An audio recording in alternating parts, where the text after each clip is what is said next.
Is it showing up, you guys? Don't see it yet.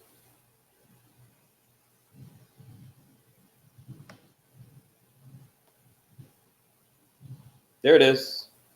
Here we are. Are we live? We are. Awesome. Good. Yep. Well, good evening, everybody. This is Monika. What's up? I hope you're having a good night. I am just joining you tonight with coaches Kelly and Ned Vandiver, who are coaches that work alongside me in the 5-to-1 Couples Cure. And we're here tonight to talk about a really important topic. I'm really excited to share this with you guys tonight.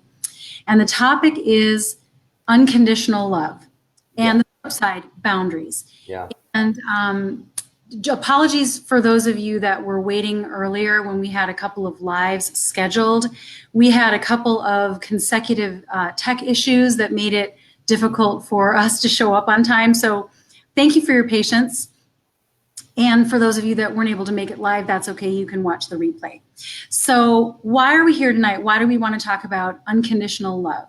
This is a topic that comes up a lot. We talk to and coach people every day who are really asking questions that fall under this category of unconditional love. And it's really a hot topic. Yeah. It can be very toxic. So unconditional love is we have a very romantic idea about what that is, right? Yeah. But it can be extremely toxic. And so we're here to sort of bust the myth that unconditional love is the foundation of a good marriage. We also tend to shy away from the idea of terms and conditions in a marriage or relationship because that sounds so unromantic and it sounds so unloving. But as we're going to talk about today, having boundaries and bottom lines is actually an incredibly loving thing that you can do in your relationship, because boundaries allow us to give more of us, of who we truly are, and to be more generous and to give the best of us. And it creates a really healthy ecosystem, so to speak, within the relationship dynamics. And we're going to get into the details of that in just a minute. Essentially, what we're going to be answering today is, what is unconditional love anyways? Where does it come from? What do we mean when we talk about it? And what are the assumptions culturally that we have about this idea? Why it isn't a good thing, why it's not healthy in adult relationships, adult evolved relationships, when we're really in our functional adult brain, that this idea is not going to work for us in evolving and breaking out of these old patterns that we're stuck in our relationships. Exactly. We're also going to talk about what boundaries are and what they look like within a healthy relationship, and why they are really the key to a healthy, happy relationship. Yeah. So let's go ahead and get started. Why is unconditional love a problem? Why do you guys, what would you guys say is the essence of why this is a problem?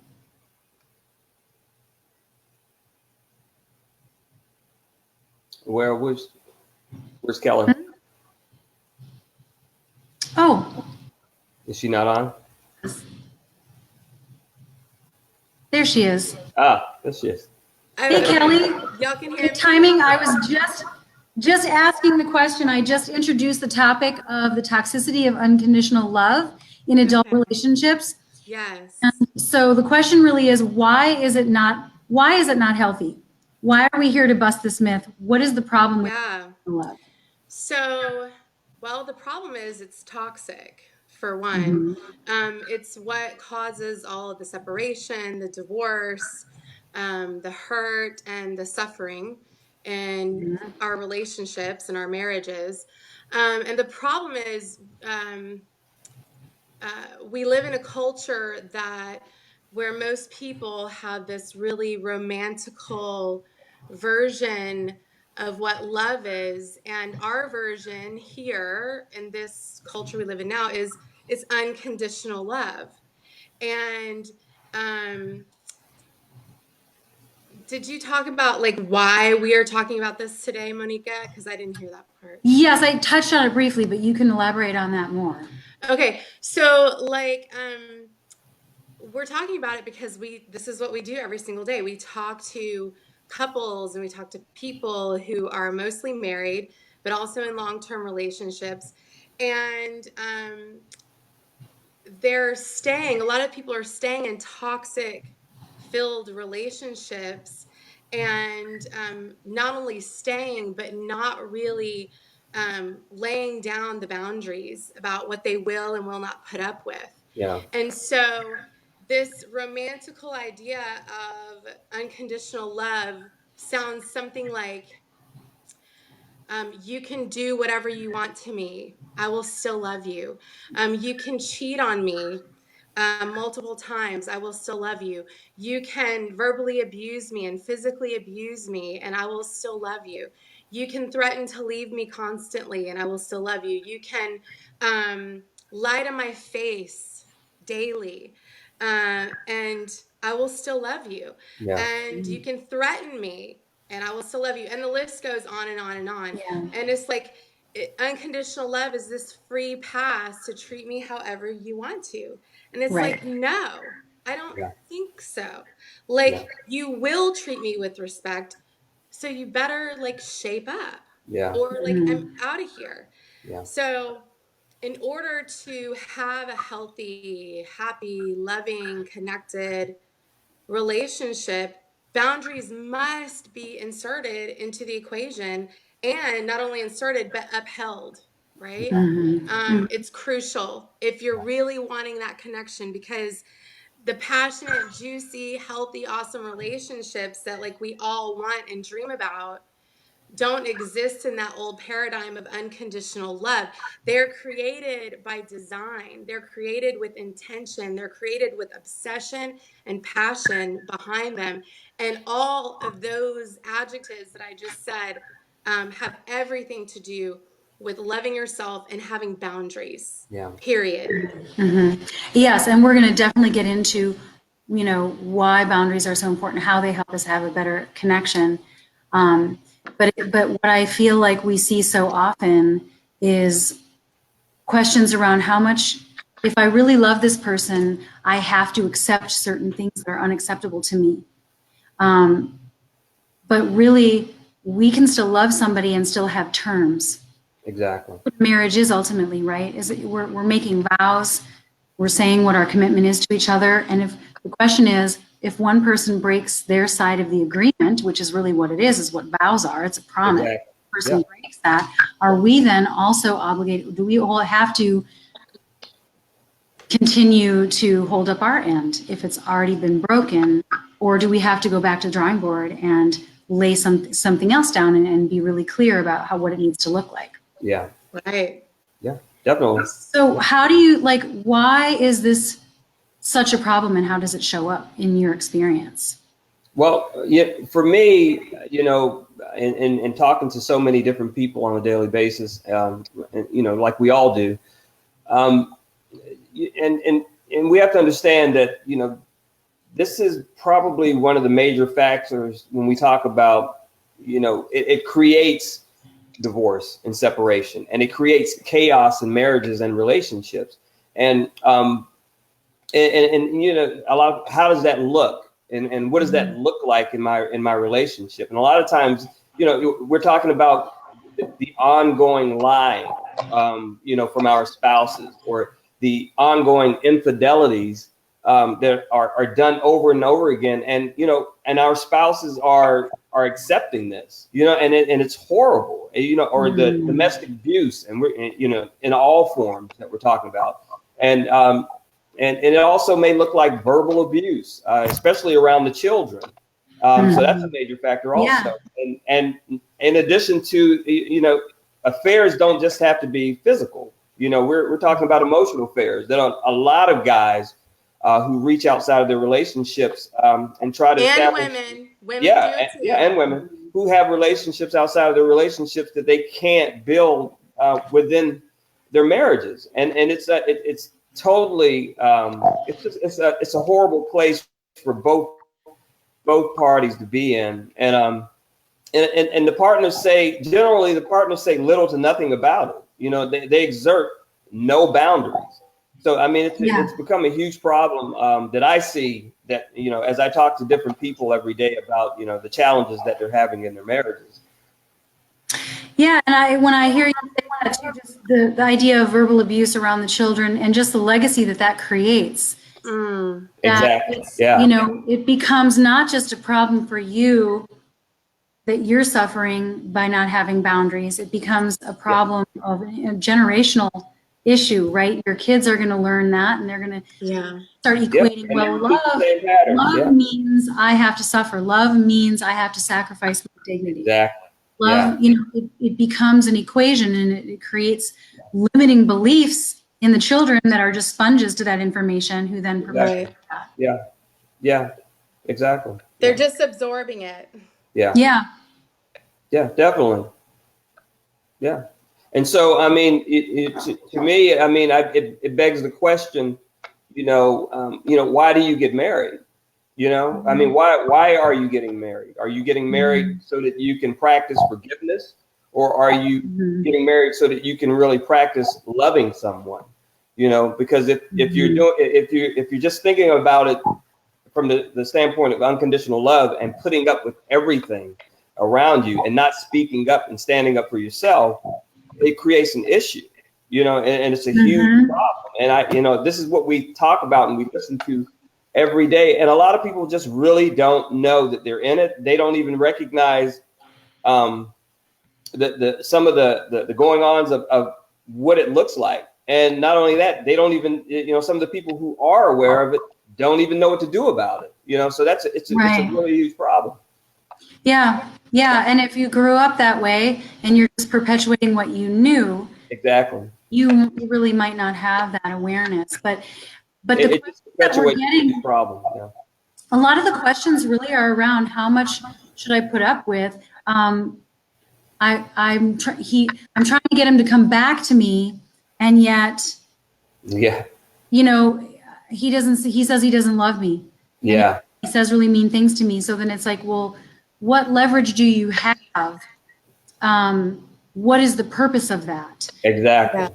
Yeah. And the it's leverage, go ahead.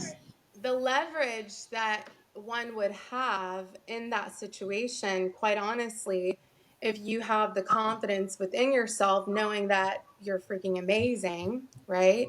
Yeah. And there's nothing wrong with you, and you are love and light in this world, and you're here to do great things and all of those great things. If you have that confidence and that love within yourself, when someone is treating you that way and talking to you that way, the bottom line is you say, then go, then leave. Right, Go because be you're not happy. trying to validate your worth through getting them to Right. stay. Go be happy. Go love yourself. You Yeah. know, go do you, boo. I'm going to do me. You know, I love you. I wish you well. I bid you well. That is the leverage. Yes, that's a great example of what boundaries actually look like. And we're going to talk about that in just a second, too. But I wanted to make one point about this idea of, I want to be really clear that I'm not saying that you have to stop loving somebody just because they have done you wrong, or maybe you betrayed, or they acted out and you were transgressed. Right. Forgiveness, you can forgive somebody and you can still love somebody. Yeah. While still having boundaries and lines and terms and conditions saying, forgive you, I love you, but I will no longer participate in this dynamic. Exactly. Right. Yeah. And there I'm are gonna different do about levels.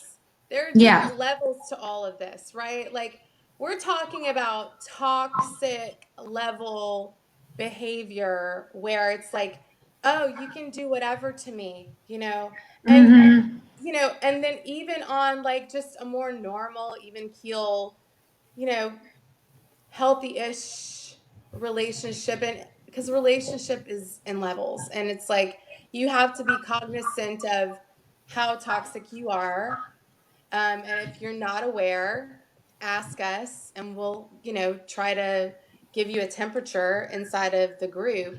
But there are levels to it. And what we're really talking about tonight is like the toxic kind of unconditional love where you're just allowing whatever, whenever, and you're just staying inside of that dynamic. Yeah.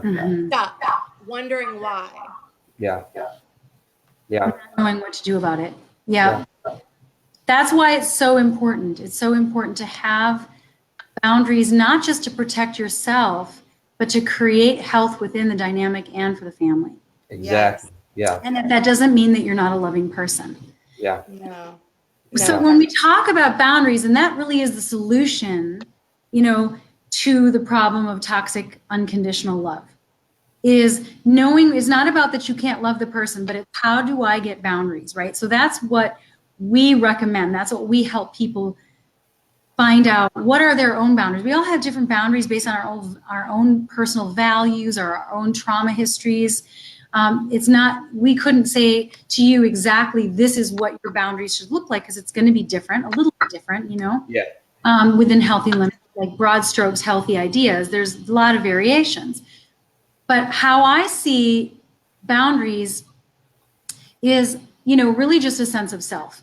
It's that line of like where I end and where another person's begins. Yeah. Where it begins. It's where my shit ends. Yep. And other person's stuff begins. So Exactly. line that I can own, and not owning something that is not my responsibility is an example of holding a good boundary. Right on. Picking up somebody else's bad mood and making it my own bad mood. Yeah. Somebody else's belief about me then becomes my belief about me. That's an example of Yeah. Yeah. I like the analogy of the immune system, because if you think about a healthy body. You're preaching, Monika, you're preaching. Yes, but in order to have a healthy body, you have to have a healthy immune system, what is the immune system? What is it? Your body has to know what itself is, what is a cell in my body that I'm trying to protect versus a foreign body that I have to attack. Yeah. And when the immune system is weak, that is so good. Yes, it can't recognize the foreign body, or it doesn't have any line of attack against the foreign body. Or if you think about autoimmune diseases, the body actually starts attacking itself. Exactly. As if it's a foreign body, which is what we do in relationships sometimes. We start to then turn stuff inward on ourselves instead of recognizing, wait, this is myself that I'm attacking. Yeah. But if you have a clear line and a clear boundary, you have health, physical and emotional. Yes. And I'll tell you where that image shows to up. keep in mind when we're trying to navigate, what are my boundaries, right? Yes. And I'll tell you where that shows up. Sorry, I'm not trying to. Yeah, no. But when it comes, I have to spit it out because it goes. No, jump in. And I may have lost it. Oh, geez. It'll come back to you. The immune system, the boundary of autoimmune, Yeah. It'll come back to you. It'll come back. Yeah. Okay, go. Yeah. And so what else does it do? It authenticates a relationship, right? When you have your boundaries. Yeah. Definitely. So when we have clear boundaries, we can be really who we truly are. And then the love receiving we know is real because they really see who we are. Yes, you're right. Yeah. So the boundaries actually help authenticate the relationship because it creates measures and levels of respect for one another. So that you create conditions that help you uphold the values and support one another in those values. And so by maintaining that and creating that, it actually creates a balance within the relationship for both of you, so that you continuously have a foundation to respect one another. And you look forward to doing that. And so it creates a closeness that a lot of people are searching for. And a lot of it is like we're talking about is due to a lack of boundaries. A lot of what people are searching for in terms of the connection that they want with their spouses are because they don't draw lines. Okay. And it begins to implode upon them, like you were speaking of earlier, like an autoimmune disease, and they take on this and they don't even realize what's going on, and they're lost. And next thing you know, they can't talk to one another. There's a lack of intimacy. All these things begin to take shape and form because energetically, that's what it begins to translate into. So the boundaries actually reinforce something that is generally established in the beginning, that connective love, the communication, the intimacy that we all seek. That's generally, that comes from having strong boundaries. Okay, I'm so glad you said that. I remember. Okay, good. Yeah. Okay. I got it as Ned was speaking. Thank you, honey. You're welcome. Awesome. Yeah. Okay. So you were talking about self-attack, Monika. Yeah. you know, being able to distinguish between a foreign body versus self-attack. And it just, you know, popped in my head about, do you guys hear reverb, or is that just me? Hello? No, I can hear you now. I turned off, I muted Ned so that there wasn't an echo. Okay. So the piece about the boundaries that I feel like I was going to say is, I feel like a lot of people are so confused, right? Like when we hear from them, when we talk to them, when they're in our groups, and we are speaking to them every day and working with them. It's like so many people are so confused.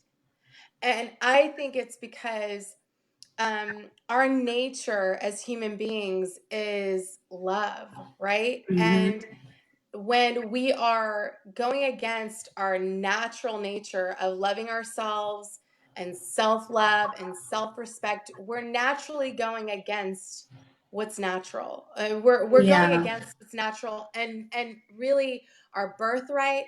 And anytime we're going against what we're here for, there's gonna be this heaven and hell going on inside of us all the time, Yeah. and this confusion going on all the time when we forget why we're here. And the foundation of that is loving ourselves, and the foundation of loving ourselves is boundaries.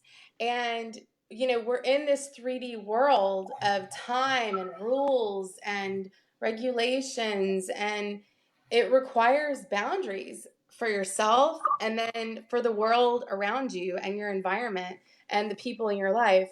And I feel like people are lost and suffering because they're not being who they really are. They're not centering themselves as the love that they are. And that begins with boundaries. And so I think that was the point that I was going to make. Yeah. Yeah, that I love that too, because when you have that self-love and that sense of clarity around who you are and who you're meant to be, then, and you draw that line and you're really clear in your own mind and you're living that clarity, you can trust the love you're receiving.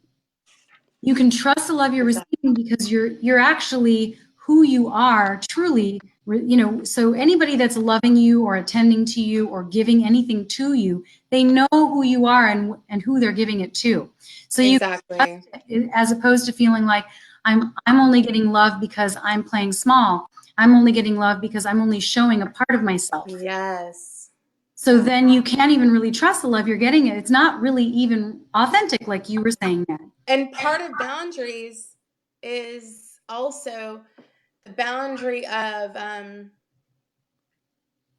the boundary for yourself, like in terms of shrinking yourself, in terms of shrinking your voice, as especially as a woman in our culture, shrinking your voice, not speaking up, having a boundary for yourself to not shrink yourself. Like, okay, I know, Kelly, if I'm shrinking myself, Kelly, if you're shrinking me like down, down, down, at some point you're going to feel beat down. You're going to feel like shit because, you know, we're not being You're not real your full here. self. Yeah. And so it's like a boundary in terms of, what do I really feel? Who am I? Like in this whole thing and in this relationship in my life, who am I? What am I doing? You have to check in with yourself and make sure you have your own personal boundaries as to who you're going to show up as every day. And what you will and will not accept from yourself in terms of being your own advocate. You know what I mean? Totally, totally. Which is such a great way of looking at boundaries, because it's not just about protecting boundaries of what comes in, what we let in, or what we don't let in. That's what we tend to think of as boundaries, right? It's also the boundaries around what are we going to let out from within, from the inside out. Yes. That's another kind of boundary. And I think that's what you're talking about, Kelly, is the Yes. boundary that we put on ourselves has to also allow our true self to come out, just as we need to put a boundary on toxins coming in. But the boundary, so that's such an important point, and that parallel between our identity and knowing who we are and having clear boundaries. They are one and the same almost. Like when you really know who you are, those boundaries start to form automatically, and it's not something you even have to think about that much. You just start to embody them and live from the belief of knowing that they're there. And to your point, Ned, the idea of what you're going to let in and authenticity, I feel like, I don't remember how you said it, but there's this idea that you're going to be able to actually be more loving when you have strong boundaries. And I think most people tend to think of it as like, well, if I put a boundary up, my spouse is going to feel rejected, or they're going to get their feelings hurt because I'm putting distance up by putting a boundary in place. And we forget that actually the more secure the boundaries, the more generous we can be, the more loving we can be, because we're not withholding, especially if any of you listening have a history of resentment.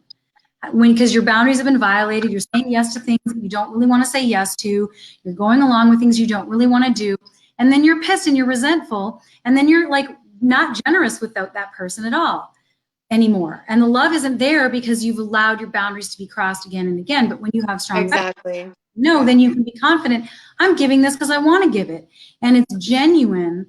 And that's so much more precious to your spouse than any kind of like begrudging, love or giving any energy in that way. Oh, sorry, Ned, I still have you muted. I'm going to unmute you. I was going to say, but that's fine.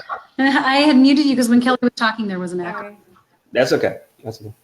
Yeah. So I mean, those are great points, Monika, and I'm glad you reemphasized, the whole idea around what it actually means, because I think you are right. You hit it on the nail on the head. We are, I talk to so many women who are afraid to stand up, and I'm not talking about situations, where there's physical abuse. We talk about that. We know people need to get help for that, and we don't ask any woman to stand up to any man who's going to be physically abusive to her. I would never ask anyone to do that. We're just talking about the relationships where we're talking about the freedom to express yourself.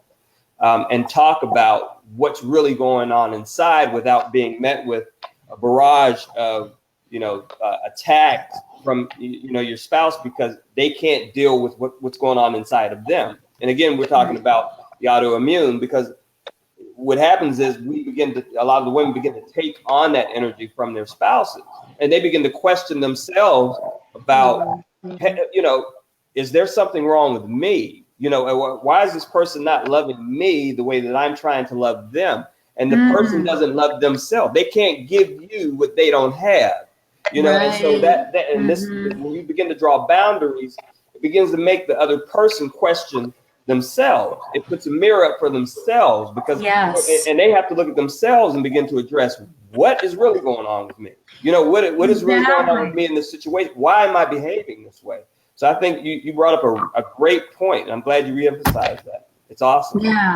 Yeah, thanks. And I think that's the solution really right there, is having that boundary so that you can know like what is true for you, how you're going to be able to connect, and really to be able to help them see their part. Because if you don't know what's yours and you pick up theirs thinking it's yours, then they never get to see, that belongs to me. I need to look at that. Exactly. And you do both you an injustice and a disservice, So in that way, holding boundaries is loving to your spouse as well. Exactly.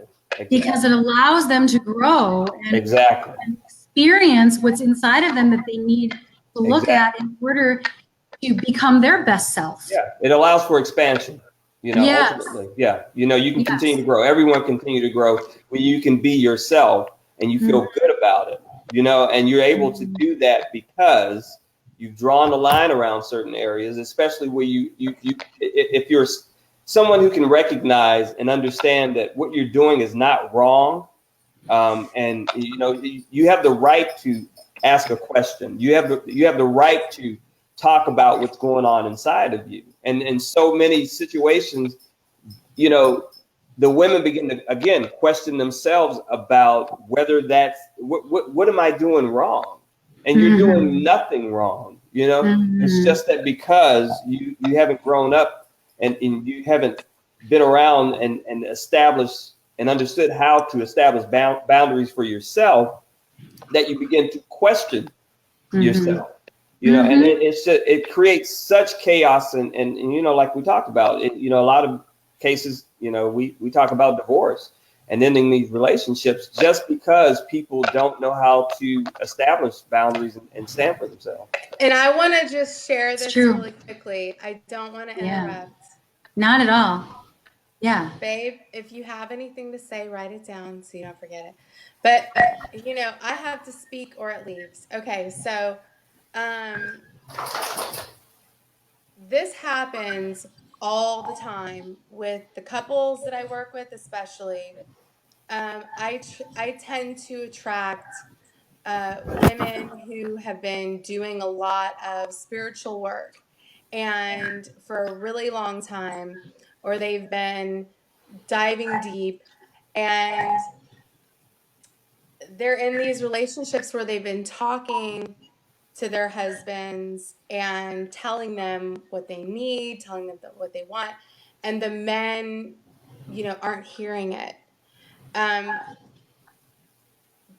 Also, I attract women who don't say anything. And the problem with that, ladies who don't say anything, is you're going to get to a point where you're not really saying what you want in your relationship. You're not making it known what's going on inside of you. And your partner really doesn't know what to do because you haven't guided him towards what it is you want. And so by the time you're done and you've mourned the relationship because it's been going on for years and years and you just had enough, and you're ready to leave, it's too late for your partner. Yeah. So it's super important that we let our partners know what our boundaries are, what we want, how to do it better in the future, what we want in the future, because they're going to have to hear it several times in order for them to like pick it up. And so you just don't want to get to a place where you don't say anything or you're just like whatever and it's nonchalant, because then it'll be too late and then you're done. And when you don't say it to your partner, he doesn't know what to do. He doesn't know. At least if you tell him what your boundaries are, you tell him what you want, you tell him how you want it to go in the future instead of what's been going on, you know, for the last several years, then he has something to go by. Yeah. If you don't have boundaries, if you don't open up and you're not vulnerable and you don't say how you feel very transparently, he doesn't know. Yeah. Right. And we talk to people who also will say, husbands who will say, I didn't know. And by the time we were talking about it, it was too late. Yeah. Yeah, definitely. Yeah. And that's tragic when that happens. Yeah. And it is. And back to Monika's point, though, you when you talked about, when we're talking about communicating, you know, these things and being open and honest, when you've been in a toxic relationship for, you know, a lengthy period of time, there's a way that you have to learn how to communicate so that your partner wants to listen to you and they can hear you. Okay, because that's very strategic also, and it takes some skill and it takes some practice, and a lot. This is one of the things that we talk about in the course, you know, and that we, you know, that we expose people who come into the program, and what they begin to learn is, oh, this is how to do it. I don't know how to do it. I want to communicate this, but I'm not doing a very effective job at this. You know, and I haven't been doing a very effective job at this. And they see this and a light bulb turns on. And they're just like, oh, yeah, oh, my God. I was wondering what was going on. You know, and have you experienced this? Once people come into the program, they're like, oh shit, I've been doing this wrong the whole time. Mhm. Yeah. Well, I think that it's just Oh, terrifying like for that, people. and that works? Okay, cool. Yeah, it's terrifying to start setting boundaries when you haven't been doing it. Exactly. Yeah. It's truly terrifying.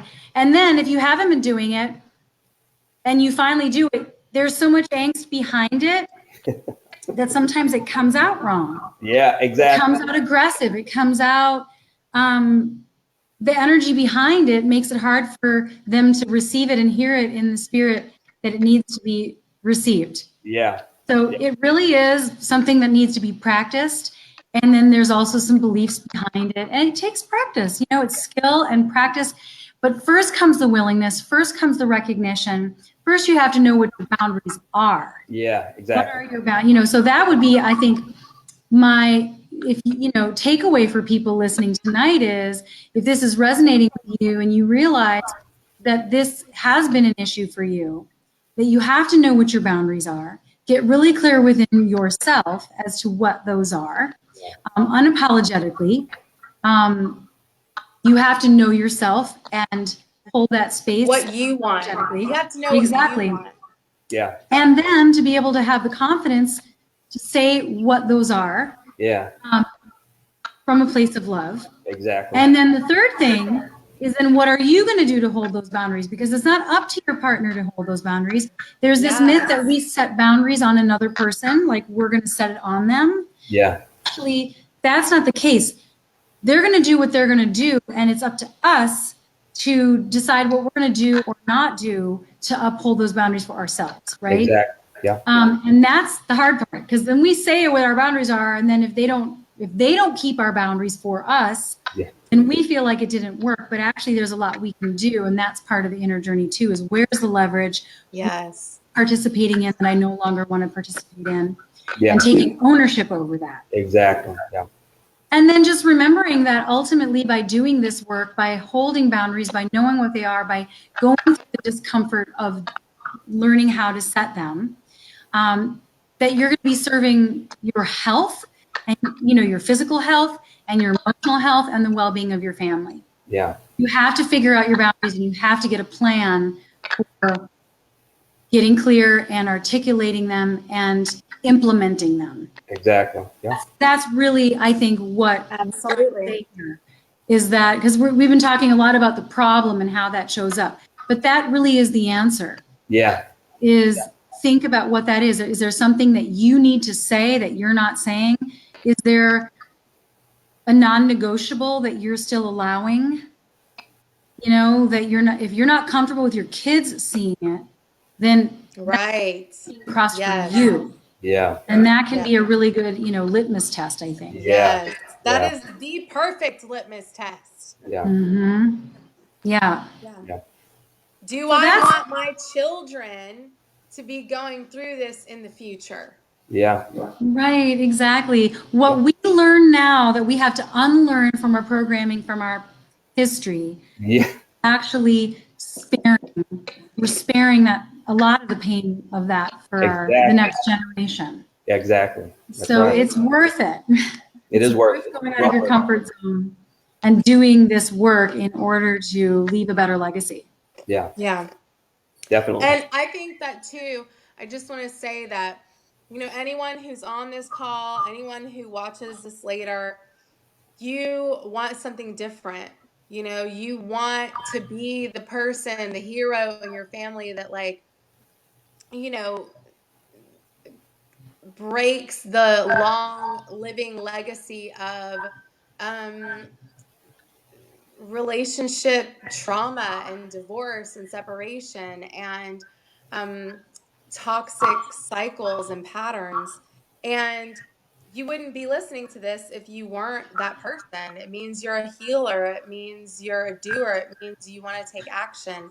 And so I applaud you if you're listening to this and you're looking for answers, because it means that you want transformation in your life, right? Mm-hmm.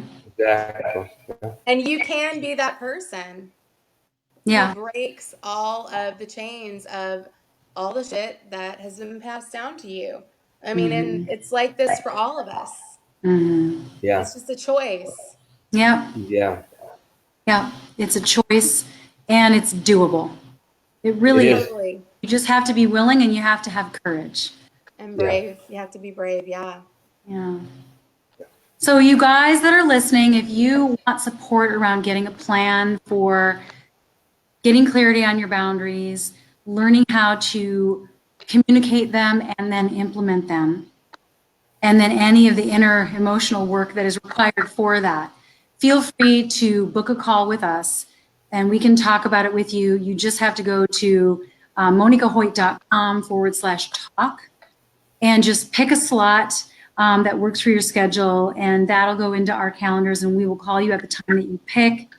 And this really is a call for people who are at the stage of change where they're ready now to like make some radical changes because they're tired of the way things are. So if you're at that stage of really exploring taking action now, not just thinking about it, but really like, okay, I'm gonna make changes now. Right. Yeah. Right. Then please feel free to book a call. If you or your partner has an untreated acute mental illness or like an acute untreated addiction, then it's probably not a good fit for you. You want to get that sorted first. And if you're in a domestic violence situation and you're afraid of your partner, then it wouldn't be a good fit. Our approach anyway, and what we teach wouldn't be the best fit. Yeah. So keep that in mind as well. Do you guys have anything to add to that? I'm going to and I'll post this in the group, the power and control wheel, the domestic violence wheel. You can pretty much pick it up in any police station of the United States of America. I'll post it because, again, a lot of people aren't aware that they're in a domestic violence situation, and they are. There are different approaches and interventions when you are in a domestically violent relationship. And those approaches have to do with the law and treatment and help. It requires serious help that's out of our scope of practice. Yeah. So I will post that. And if you recognize yourself within this, it's called the power and control wheel. If you notice yourself in it, then the call wouldn't be a good fit because it requires a different kind of intervention. It requires domestic violence program, anger intervention program. Yeah. Right. So that's a whole different really approach. Clear because Yeah, it is so definitely. prevalent.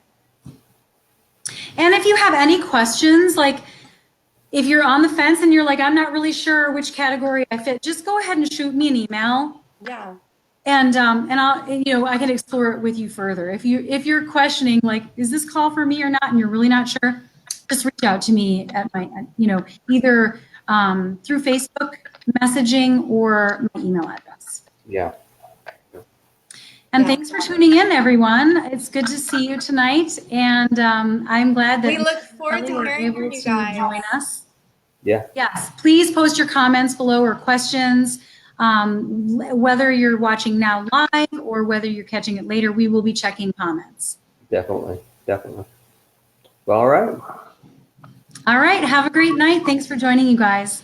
Bye, guys. And until next time. Yep. See you next week. Bye. Bye. Bye-bye.